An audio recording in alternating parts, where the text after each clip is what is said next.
오바댜서하고 요나서 들어가도록 하겠습니다. 오바댜서는 딱 한 장뿐이에요. 구약에서 가장 짧은 책, 또 그 히브리어 마소라 본문을 보면 292개의 히브리어 단어로 이루어져 있는 가장 짧은 책이에요.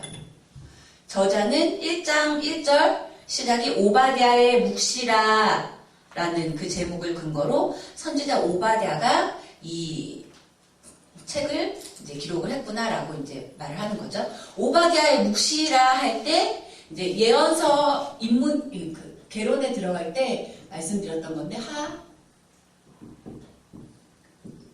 하존 묵시 모두에게 다 보여지는 계시가 아니라 하나님의 계시가 아니라 주님이 택하신 자들에게 은밀하게 그러나 그 뜻도 그 내용도 확실하게 딱 보면 뭐 1 더하기 1처럼 1 더하기 1은 2라는 걸 다 알잖아요. 그렇게 확실한 걸 확실하게 보여주는 것이 아니라 이게 뭘까?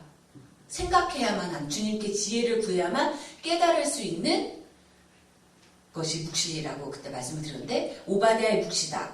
이 오바댜서는 이런 그 은밀한 가운데 오바댜에게만 주님이 보여주신 내용을 담고 있다고 보시면 돼요. 1장 1절 교재에 나와 있는 내용을 같이 보고 읽을게요. 시작. 오바댜의 묵시라 주 여호와께서 에돔에 대하여 이같이 말씀하시니라. 우리가 여호와께로 말미암아 소식을 들었나니 곧 사자가 열국 중에 보내심을 받고 이르기를 너희는 일어날지어다. 우리가 일어나서 그로 더불어 싸우자 하는 것이니라. 1장 1절을 봤을 때 이 한 장밖에 안 되는 히브리어 단어 292개로 이루어진 이 오바댜서는 에돔에 대한 하나님께서 오바댜에게 주신 에돔에 대한 내용을 담고 있구나라는 것을 우리가 이제 알 수가 있죠. 오바댜라는 이름은 교재에도 써놨지만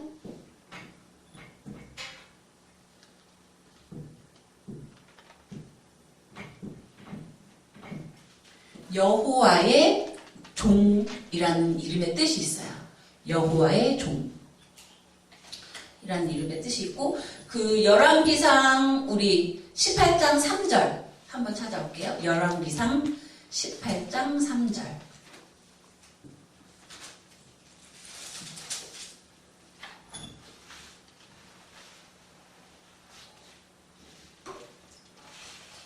열왕기상 18장 3절에 보면 아합이 국내 대신 오바댜를 불렀으니 이 오바댜는 크게 여호와를 경외하는 자라.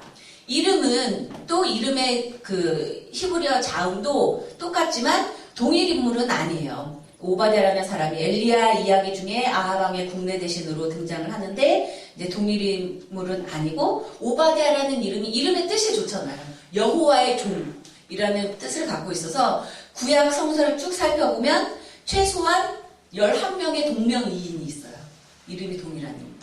그러나 우리가 오늘 공부하는 오바댜서를 기록한 오바댜 선지자는 그 내용을 봤을 때 이미 남유다 왕국이 망한 다음에 남유다의 형제 국가이면서도 남유다 왕국이 망할 때 야, 잘 망했다. 오히려 고소해하고 남유다가 망하는데 더 일조를 했던 형제 국가라고 할 수 있는 에돔에 대해서 이제 비판하는 너희들 그렇기 때문에 형제 국가가 망할 때 슬퍼하거나 애통하거나 도와주려고 하지 않고 오히려 더 좋아하고 오히려 더 그 유다가 혼란한 틈을 타서 이득을 취하려고 했기 때문에 너희들은 하나님의 징벌을 받을 것이다 라는 내용이 오바댜서의 주 내용이거든요. 그런 내용으로 봤을 때 오바댜가 이제 남유다 왕국이 망하고 난 다음에 포로기 즈음에 활동을 했을 것이다 라고 이제 추측을 하는 거고 그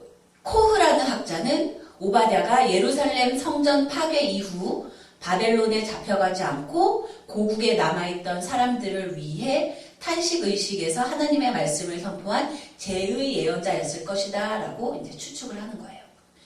이번 활동 시기 보시면 뭐 다른 이사야서나 예레미야서나 특별히 그 선지자들이 활동했을 때 어떤 왕들이 대위하고 있었는지 그런 역사적인 배경을 밝히고 있는 구절들이 오바댜에서는 없기 때문에 이 책에 언급된 사건들을 바탕으로 해서 그 시기를, 활동 시기를 추측을 해야 되는데, 좀 전에 말씀드렸던 것처럼 내용을 봤을 때 이미 예루살렘 성전이 망한 다음에, 남유다 왕국이 망한 다음인 포로기 때 이 오바댜가 활동을 했을 것이다 라고 추측을 하는데, 그 근거로 드는 것이 이제 예레미야 49장, 에스겔 25장, 또 요엘서 일부가 이제 오바댜서의 내용과 비슷하다라는 것을 근거로 오바댜가 예루살렘 성전 파괴의 책임을 형제의 나라라고 할 수 있는 에돔에게 전가하는 것을 보고 오바댜가 활동했던 시기는 포로기 즈음이겠구나 하고 추측을 하는 거예요.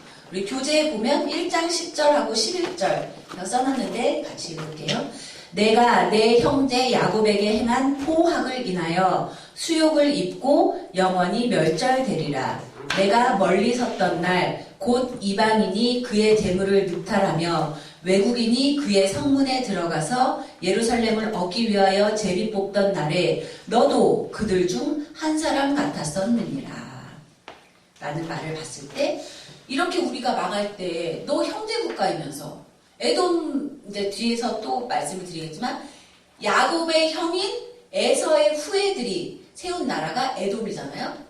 그러니까 야곱과 에서 형제인 것처럼 야곱의 후손들이 세운 이스라엘 남유다 왕국하고 에서의 후예들이 세운 에돔 왕국이 멀리서부터 보면 한 핏줄인데, 너희들 어떻게 이방인들이 너희 형제국가인 유다를 그렇게 망하게 할 때 너도 그들 중 한 사람과 같았다. 그래서 너는 여호와의 심판을 받게 될 것이다 라고 이제 1장 10절부터 11절에 말하고 있는 거죠.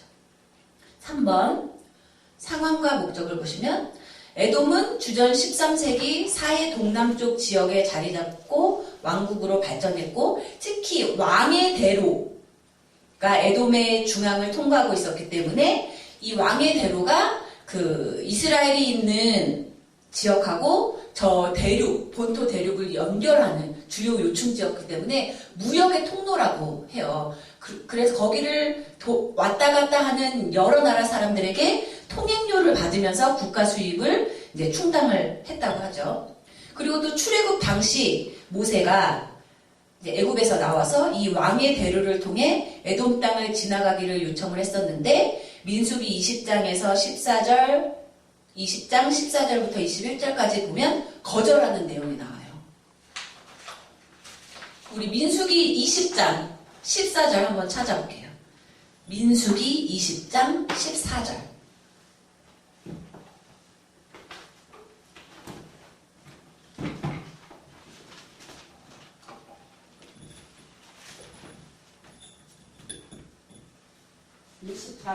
민수기 20장 14절.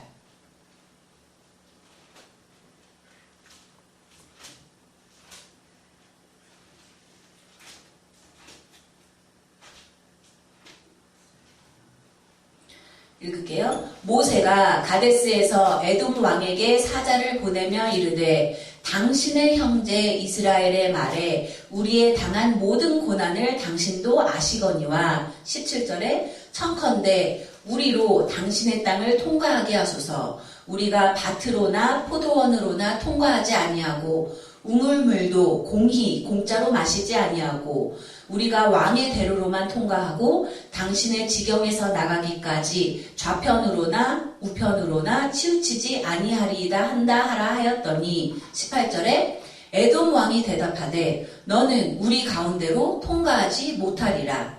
내가 나가서 칼로 너를 맞을까 염려하라. 21절에 에돔 왕이 이같이 이스라엘의 그 경내로 통과함을 용납치 아니하므로 이스라엘이 그들에게서 돌이키니라. 지금 모세가 에돔 왕에게 왕의 대로를 통과할 수 있게 해달라고 요청을 한 이유는 애굽 땅에서 나와가지고도 보내줬던 애굽 군사들이 막 쫓아왔잖아요. 홍해 직전까지. 그 죽을 고비를 넘기고 이제 들어가야 되는데 최단거리로 그 많은 인원을 데리고 최단거리로 하나님이 약속하신 가나안 땅으로 들어가는 게 제일 효율적이잖아요.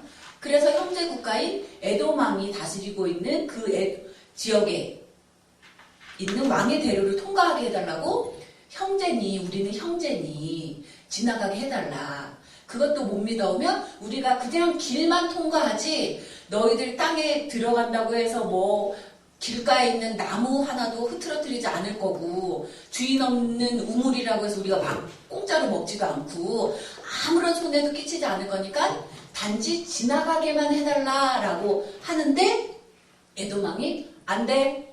지나가기만 해봐. 내가 칼로 너희들을 칠지도 몰라. 단단히 위협을 한 형제 국가인데 위협을 하는 거예요. 그래서 결국 이 단거리로 못 지나가고 삥 둘러서 지나가게 되는데 이때부터 또 더 위로 올라가면 야곱과 에서의 그 형제 간의 다툼부터 시작해서 에돔하고 이스라엘 나라는 어떻게 보면 한 핏줄임에도 불구하고 뭐 굳이 언급을 북한하고 우리나라 대한민국 하고의 관계같이 한 핏줄이지만 미묘하게 싫은 거예요.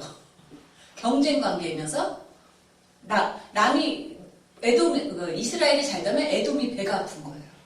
축하해줘야 되는 형제 국가인데 그렇게 그 조상 대대로 쌓여있는 앙금이 있던 찰나에 오바댜의 배경이 되는 것은 이스라엘이 망할 때 조금이라도 도와주거나 에돔이 남유다 왕국을 도와주거나 했어야 되는데 오히려 그들 편에 서서 조금이라도 남유다 왕국이 틈을 보이면 쳐들어오려고 하고 빼앗아 가려고 하고 그런 행태를 보였기 때문에 너희들은 그래서 하나님께 벌을 받을 것이다 라고 오바댜가 에돔을 향해 이제 심판을 선포를 하는 거죠. 제가 그 에돔의 역사에 대해서 간단하게 써놨는데 에돔은 나중에 아수르의 속국이 되었다가 유다의 마지막 왕이죠. 남유다 왕국의 시드기야가 주전 588년 바벨론에 항거할 때 에돔이 바벨론과 합세하여 유다를 공격하기도 했고 또 유다인들이 바벨론에 포로로 잡혀가 있는 동안에는 이제 남유다 사람들이 살고 어느 정도 남아서 살고 있기는 했지만 많은 사람들이 포로로 잡혀갔기 때문에 빈 땅들, 빈 집들이 있으니까 거기를 또 유다 땅 남부 헤브론 지역에 들어와서 살다가 포로기 이후에는 이두메족이라는 이름으로 알려지게 된 사람들이 이 에돔 사람들인 거예요.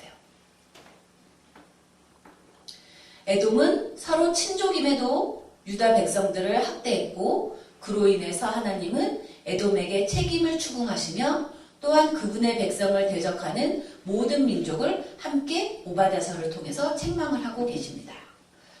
그리고 적들의 군사 행동으로 굴욕당한 유다는 이제 그들이 상실한 것을 회복시켜 주실 하나님께 소망을 둘 수 있음을 오바댜서를 통해서 이제 말을 하고 있는 거죠.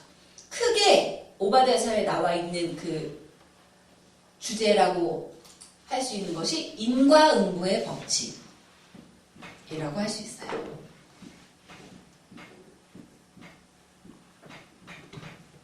다 아시죠?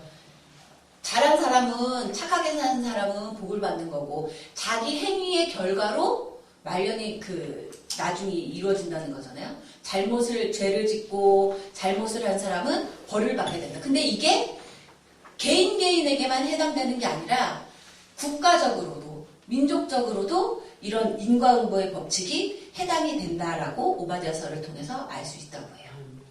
구조를 보면 간단해요. 한 장이기 때문에 두 단락으로 크게 나눌 수가 있는데 1장 1절부터 14절까지는 에돔에 대한 심판에 대한 신탁, 하나님이 보여주시는 무시에 대한 내용이 나와 있는데 특별히 이 부분이 1장 1절부터 14절까지가 예레미야서 49장 7절부터 22절까지의 내용하고 아주 유사해요. 시간이 되시면 같이 읽어보세요. 예레미야 49장 7절부터 22절하고 이제 오바댜서 1장 1절부터 14절까지의 내용이 아주 유사해요. 그리고 두 번째 단락은 여호와의 날에 대한 하나님의 신탁, 여호와의 날.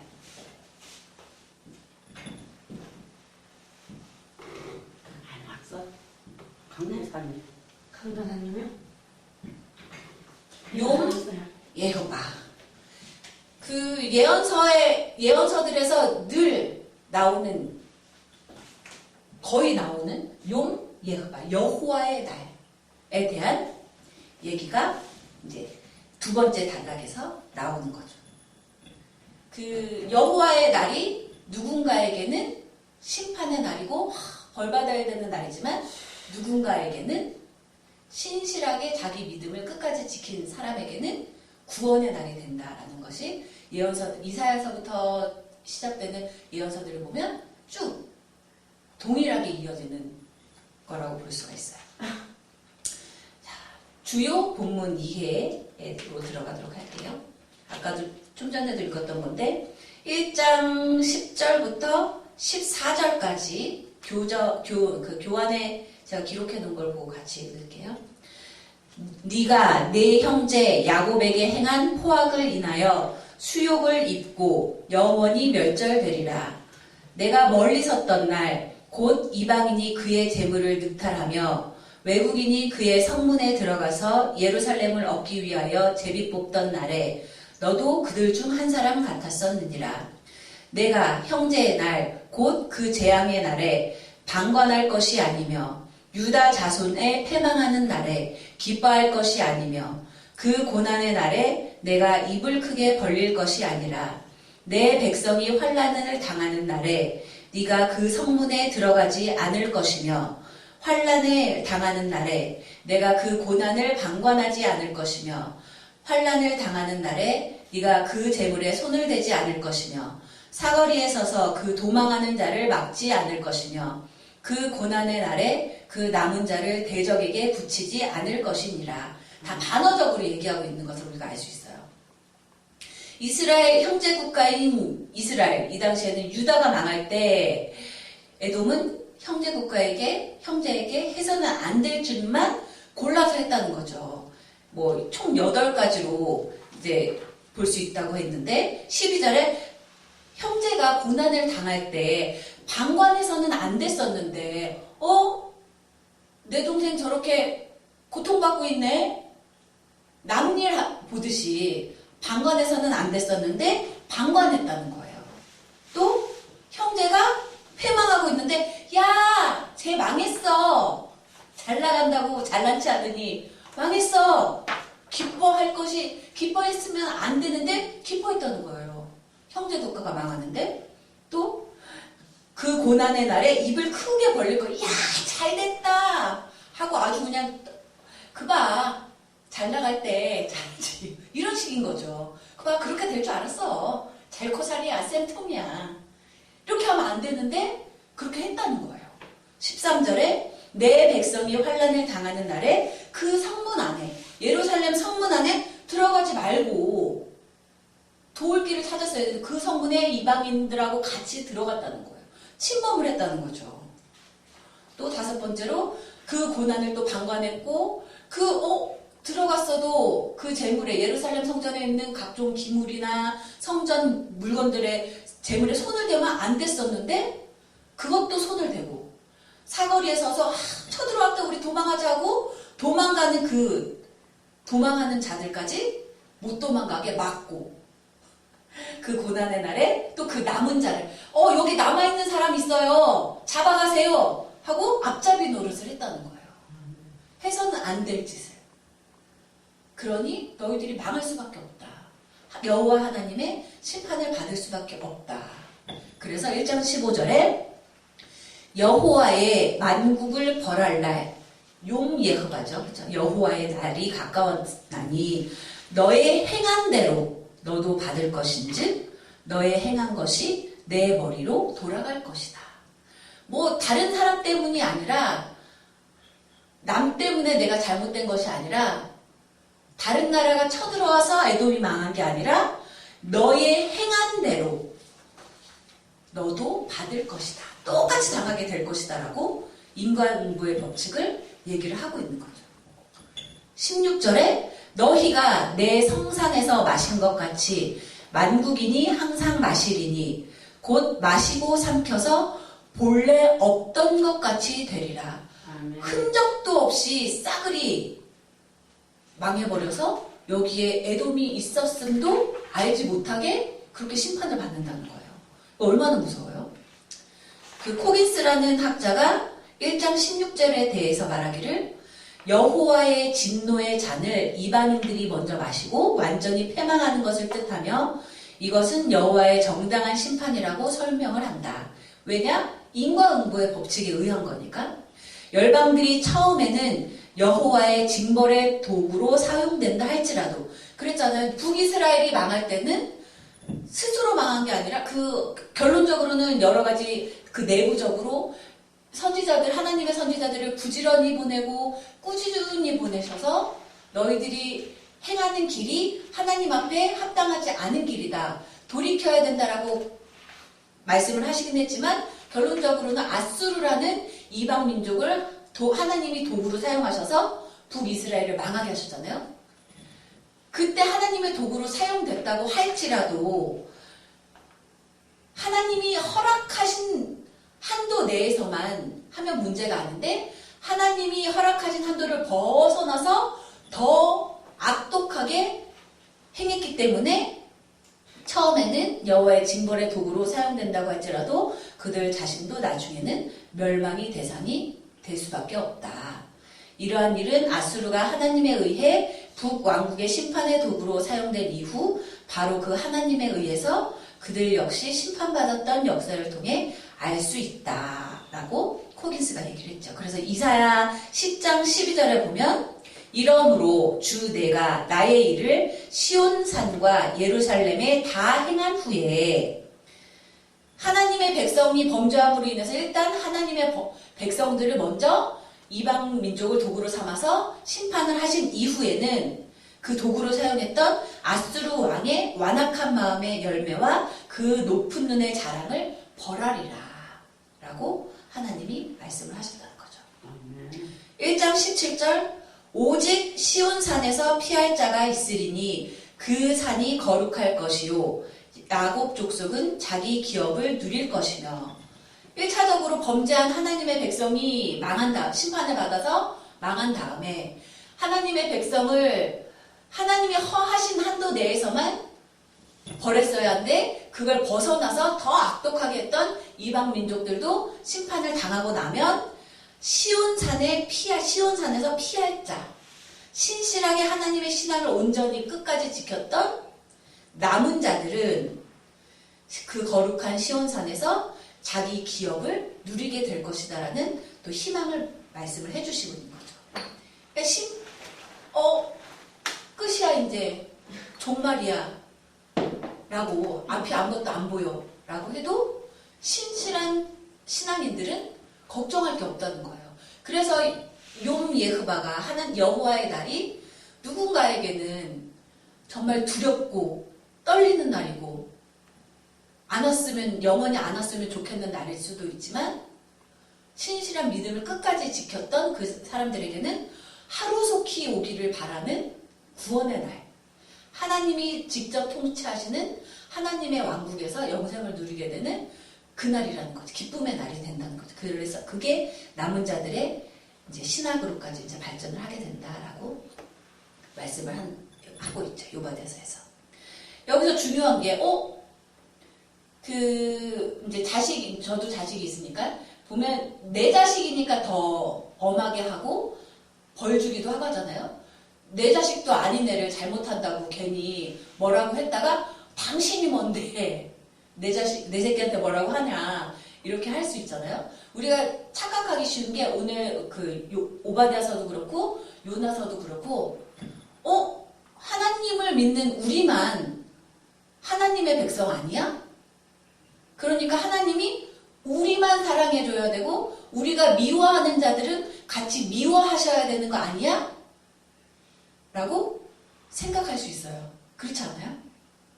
내가 미워하는 사람을 나는 하나님을 믿으니까 내가 미워하는 사람을 내가 믿는 하나님이 같이 미워해서 하나님 저 사람 머리 위에 벼락이 떨어지게 해주세요. 내가 기도했을 때 그랬으면 좋겠잖아요. 근데 그게 아니라는 거예요. 항상 잊지 말아야 될 것이 창세기 1장 1절에 태초에 하나님이 천지를 창조하시니라. 하나님이 나만 지금 교회 다니고 있는 저 하나님께 주여 주여 하고 기도하고 있는 나만 창조하신 게 아니라는 거예요. 아직 하나님을 알지 못하고 있는 그들도 하나님이 창조하신 피조물이라는 거예요. 그래서 하나님이 그들에게도 주권이 있으셔서 그들이 잘못할 때, 내 자식이 잘못했을 때 매를 치는 것처럼 매를 쳐서 훈계를 하시기도 하고 한다는 거예요. 이해가 되시죠? 하나님은 이스라엘만 다스리는 분이 아니라 열방도 다스리는 분이다. 열방도 그들의 행함대로 그대로 거둘 것이다. 한때 크게 쓰임받았다고 그것이 영원한 것은 아니고 쓰임받을 때 교만해지면 언제든지 용도 폐기될 수 있다. 이럴 때 하나님은 냉정하고 무서운 분이시다. 쓰임받을 때 더욱 겸손하게 낮아져야 한다. 그렇잖아요. 우리 주변에서도 많이 보잖아요. 막 한때 크게 능력 있다고 막 손 대기만 하면 막 진짜 소경이 눈을 뜨고 암병을 치유하고 불치병을 치유하고 능력이 나가고 했던 주의 종들도 끝까지 그 온전한 주님이 보실 때 온전한 주의 길로 행하지를 못해서 자기 항상 예언서를 볼 때 중요한 것이 예언자들은 대언자일 뿐이라고 했잖아요. 예언자가 하나님이 아니라고 했잖아요. 그러나 예언자가 권위가 있는 것은 그를 선택하신 그를 하나님이 선택하셨기 때문에 예언자들에게 권위가 있는 거고, 예언자들의 주의 종들의 입술을 통해서 나가는 말이 권위가 있는 것은 예언자란 그 인간이 잘생기고 잘나고 부자고 잘 배웠고 그래서 그 말에 입술에 권위가 있는 것이 아니라 그 입술을 통해서 선포되는 말이 하나님이 주신 말씀이기 때문에 권위가 있는 거라고 말씀을 드렸잖아요. 그렇기 때문에 예언자에게 능력이 나타난다고 해서, 주의 종에게 능력이 나타난다고 해서 교만해지고 우쭐해지면 안 되는데, 잘 나가다가도 내가 예수라고 변질되기도 하고, 하나님을 드높이기 위해 주님이 주신 능력인데 하나님은 온데간데 없고 내가 더 높아지려고 하기 때문에 쓰임 받았다고 해서 끝까지 주님이 쓰시는 게 아니라는 거죠. 쓰임 받을 때 교만하고 주님이 보실 때 합당하지 않게 산다면 용도 폐기 당한다는 거죠. 그게 믿는 주님의 백성에게만 해당되는 것도 아니고 안 믿는 사람들도 모두가 다 아직 주님을 알지 못할 뿐이지 모두 다 주님이 창조하신 피조물이기 때문에 그들도 동일하게 주님의 인과응보의 법칙이 적용이 된다라고. 감사합니다. 오바댜서가 아니에요. 얘기를 하고 있어요. 자, 1장 21절. 구원자들이 시온산에 올라와서 에서의 산을 심판하리니 나라가 여호와께 속하리라. 21절이 이제 1장 17절하고 아주 유사한데, 아모스서의 이 마지막 부분 21절은 이스라엘의 희망을 예고한 것과 마찬가지로 오바댜서의 마지막 절도 유다의 구원을 선포하고 있다. 나라가 여호와께 속하리라 라는 구절을 이제 문희석 박사는 마지막 때에 여호와가 왕이 되어 다스릴 것을 나타내는 것이라고 봤고, 코긴스는 이 구절이 시편 22편 28절과 유사한적으로 미루어서 여호와의 왕권을 선포하는 것이라고 이제 말을 하고 있죠.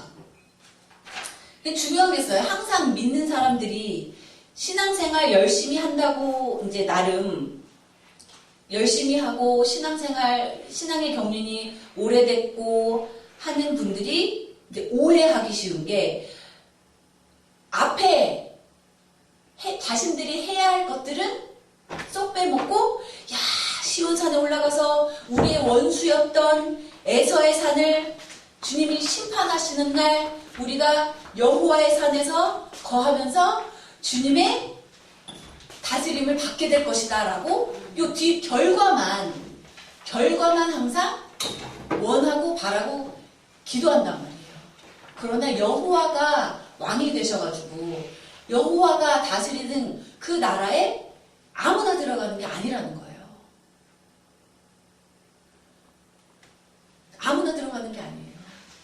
요엘서에 나오잖아요.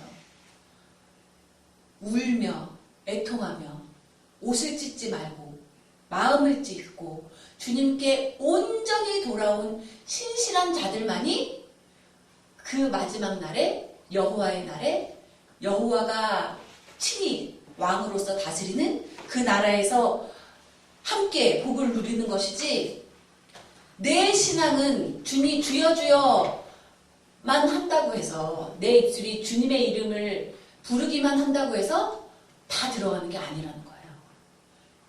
그 구원은 이스라엘에게 선지자들이 얘기하잖아요. 구원은 이스라엘이라는 혈통으로서 주어지는 게 아니다. 이제는 이스라엘 족속으로 태어났다고 해서 구원을 받는 게 아니라 이스라엘 백성으로 태어났더라도 하나님이 선택하신 선민으로 선택하신 백성으로 태어났다고 할지라도 신실하게 살지 못하면 거룩한 하나님의 백성으로서 거룩하게 살지 못하면 너희들도 성문 밖에서 이를 갈게 될 뿐이다 라고 선지자들을 통해서 말씀을 하시잖아요. 그리고 또 말씀을 에스겔에서인가요? 먼저 하나님을 알고 먼저 하나님을 믿고 하나님의 어떤 분이심을 알게 된 자들에게 특히 주님의 말씀을 선포하는 주의 종들에게 너희들이 전하라고 했는데 전하지 않아서 그 사람이 잘못된 길로 가게 되면 그 사람이 잘못한 행실도 너에게 죄를 묻는다라고 말씀을 하시잖아요. 그러니까 먼저 믿는 책임이 막중한 거예요. 이스라엘 백성이 우리 정말 하나님이 선택하신 백성이야 우쭐댈 게 아니라는 거예요. 제사장 백성으로 삼아주신 거는 정말 영광스러운 일이고 명예로운 일이지만 하나님은 선택만 하신 게 아니라 제사장 백성으로 선택을 했으니 너희들이 제사장 백성으로서의 할 의무도 온전히 행하기를 원하시는 거예요. 그냥 선택받았으니까 끝이 아니라는 거예요. 선택을 받았지만 제사장 백성으로서 온전히 주님이 원하시는 대로 행하지 못하면 가차없이 심판이 임한다는 거죠. 그 내용이 예언서, 오바댜서뿐만이 아니라 예언서들의 일관되게 흐르는 얘기라는 거죠. 심판을 크랙이라는 학자가 인간의 역사는 쭉 읽어보시면 되지만 심판을 받든 구원을 받든 각자의 행실에 책임이 있으며 역사의 최종 목표는 하나님 나라의 도래라고 보고 그러므로 오바댜의 마지막 구절의 이 메시지는 하나님 나라가 다가올 것에 대한 기대이며 이 같은 기대는 그리스도인의 주기도문 우리 주기도문 하잖아요. 나라가 임하옵시며 하나님의 나라가 임하기를 바라는 것은 지금은 내 삶이 곰핍하고 공궁하고 하나님을 믿는다는 이유로 핍박을 받기도 하고 손가락질을 받기도 하고 하지만 그런 와중에서도 내 신앙을 주님이 보셨을 때 잘 지키고 있으면 당신의 나라, 하나님의 나라가 임했을 때 하나님과 함께 왕노릇 하기를 바라는 마음에 주기도문을 하는 거잖아요. 근데 왕노릇 하기만 바라면 안 되고 그 앞에 전제 조건을 잘 수행을 해야 된다라는 거죠. 6번 주제와 신학 보시면 앞에서 계속 했던 내용이에요. 에돔 족속은 이스라엘의 친족이기 때문에 압제가 아닌 같이 조력을 해서 주님 앞에 온전해지기 위해 서로 경쟁을 해야 되는데 어떻게 보면 서로 누가 주님으로부터 더 멀리 달아나는가, 누가 더 주님이 보시기에 안 좋은 일을 더 잘 행하는가, 서로 그런 일만 했다는 거죠. 그래서 에돔도 망할 수밖에 없었고 이스라엘도 망할 수밖에 없었는데 우리 얘기하던 눈에는 눈, 이에는 이, 그렇죠? 함무라비 법전 얘기하잖아요. 구약 성경에도 나오잖아요. 그게 1년 생각하면 어머 잔인해. 어떻게 눈을 상하게 했다고 해서 똑같이 눈으로 보상을 하라고 해? 이를 그렇잖아요. 똑같은 걸로. 이를 상하게 했으면 이를 뽑으라고 하고 뭐 너무 잔인해. 하지만 그게 아니라는 거예요. 눈에는 눈, 이에는 이라고 구약 성경에서 이제 하나의 민족을 이루고 살 때 주님이 그런 규칙을 주신 이유는 눈을 상하게 했으면 만약에 김은하 집사님이 나의 눈을 상하게 했으면 내가 만약에 보복을 할 때 똑같이 김은하 집사님이 나의 오른 눈을 상하게 했으면 오른 눈만 상하게 해야 되는데 혈기가 나서 너 내 오른쪽 눈 이렇게 상처나겠지? 넌 두 눈을 다 뽑아버리겠다. 이렇게 해서는 안 된다는 거예요. 딱 그만큼만. 이해가 되세요? 그 섹스피어가 지었던 베니스의 상인에서도 이 비슷한 내용이 나오는데 거기에 뭐 여러 이야기가 있는데 그러면 아주 못된 유대인이 쟤 나한테 갚아야 될 돈을 못 갚았으니까 쟤 허벅지 살로 잘라가겠다고 하는데 그래 그렇게 대신에 정확한 그램수는 제가 기억이 안 나요. 딱 1kg만큼만 잘라가야 돼. 1kg 1g만 돼도 너도 죽을 거야. 딱 그만큼만 하라는 거예요. 이를 뽑아갔다? 그러면 너도 이만 손대야지. 저게 감히 나한테 대들었어? 하고 이를 몽창 나가게 한다던가. 그 사람이 나에게 끼치지 아니한 손해 이상으로 보복을 해서는 안 된다고 주님이 한계를 지어주신 거라는 말이에요.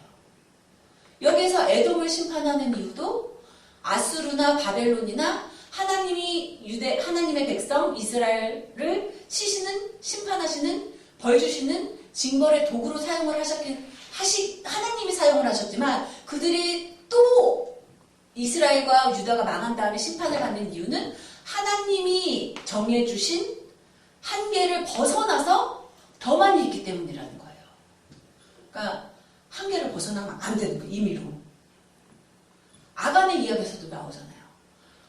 너희들 여리고성 무너뜨릴 때 아무것도 갖고 오지 마. 하나님이 딱 범주를 명확하게 지침을 내려주시는데 항상 내 생각에 이거 좋아 보이는데 이거 짐승이랑 재물이랑 멀쩡한 거를 왜 다 버려. 갖다가 하나님께 제사 드리면 되지. 인간이 듣기에는 그럴듯해요. 그래 뭐 쓸만한 건데 왜 버려. 하나님께 드리면 되지. 근데 하나님은 순종이 제사보다 낫다. 하나님이 뭐가 없어서 제사를 드리라고 하시는 게 아니잖아요. 우리의 순종하는 마음, 우리의 믿음을 보시기 위해 제사도 지내라고 하고 하시는 거지 재물에 눈이 어두워서 나한테 예물을 갖고 와라 하시는 게 아니잖아요. 그런데 우리는 착각한단 말이에요. 순종하는 것보다 내 생각에 남 사기쳐가지고 1억 갖다 드리는 게 더 낫지 않나? 우리 공장에서 일하는 사람들 월급 밀려가지고 월급 월급 주지 말고 그 갈취해서 주님 앞에 돈 감사원금 드리는 게 더 못 받는 일 아닌가? 착각한다는 거예요. 하나님이 돈이 없는 분이 아니라는 거예요. 하나님 미슈파트 공의롭게 의롭게 행하기를 원하시는 분이고 하나님이 정해주신 범위 내에서 행하기를 원하시기 때문에 눈에는 눈, 이에는 이 똑같은 손해를 똑같이 하라고 범주를 정해주신 거라는 거죠. 근데 항상 내 소견에는 하고 내 생각에는 하기 때문에 문제가 된다는 거예요. 그거를 창세기부터 보시면 쭉 그래요. 어떻게 보면 하나님을 믿는 게 정말 쉬울 수 있어요. 그냥 하나님이 가라면 가고 오라면 오고 하지 말라고 하면 하지 말고 하라고 하면 하고 힘들어도 열심히 하라고 하면 열심히 하고 예레미야에게 얘기했죠. 야 걷고 있는데 힘들다고 하면 어떻게 해. 이제 말하고 경주해야 되는데 그러면 네? 힘들지만 알겠습니다 하고 열심히 하고 하기만 하면 되는데 항상 우리의 생각에 들어가기 때문에 이게 문제가 되는 거예요. 내 생각에는. 근데 하나님은 그걸 원하시지 않는다는 거죠. 그것이 오바다에서 그래서 그 오바다에서는 특별히 인과응보의 법칙이 모든 개인에게 적용이 되는데 국가적으로도 인과응보의 법칙이 적용이 된다. 왜? 에돔도 하나님이 창조하신 피조물들이니까 만든 사람한테 깨부술 권한도 있는 거예요. 그렇죠? 토기장이가 접시를 만들었는데 마음에 안 드네 하고 토기장이가 깨는 거지. 토기가 그 만들어준 접시가 나 왜 이따위로 만들었어요 하고 할 수 없다고 하잖아요. 그래서 우리가 항상 모든 주권은 누구에게 있다? 하나님에게 있다. 우리는 알고 있지만 아직 모르는 자들에게도 그것이 동일하게 적용이 된다는 것을 알 수가 있죠. 우리 5분 쉬었다가 요나서로 들어갈게요.